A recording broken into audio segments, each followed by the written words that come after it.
जय शिवराय. आज आपले लाडके शेठ वाढदिवस आहे, तर आज त्यांचा मित्र परिवार आला. तर मित्र म्हणजे समाजातली मोठी गोष्ट असते, कारण का मित्र आपल्याला चांगले भेटले किंवा आपले जोडीदार आपल्याला चांगले भेटले तर समाजात आपलं एक चांगलं काम होतं आणि नाव एक चांगलं होतं. भाऊ शुभेच्छा देतात दादांना वाढदिवसाच्या.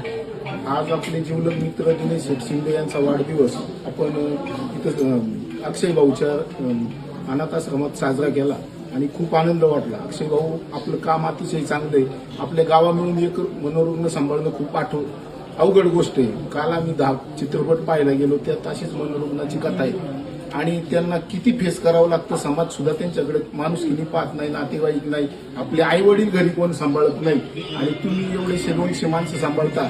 यांचा तुम्हाला खूप मोठा आशीर्वाद येतोच. थोडासा वाटा आमच्या दिनेश शेठच्या वाट्याला आला आणि त्यांनी भरभरून असं नियोजन केलं आणि तुमच्या मागं परमेश्वर कृपेने खूप मोठी सर्वांचेच अदृश्य हात आहेत आणि तुमच्या काम नावाप्रमाणे अक्षय राहून आणि तुमच्या कामात कधी खंड नाही पडणार. परमेश्वर तुम्हाला खूप मोठी ताकद देऊ.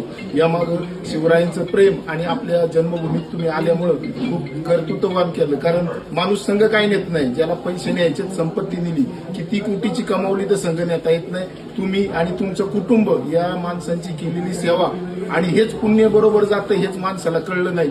जीवन जगण्यासाठी खूप पैसा लागत नाही, तुमचं मन मोठं लागतं, तुमच्याकडं चांगली संस्कार लागतात आणि त्यातूनच एक नवी पिढी मिळते आणि तुमचं खूप तर आदर्श घ्यावा हा नवीन पिढीने आणि तुम्हाला भरभरून मदत करावं.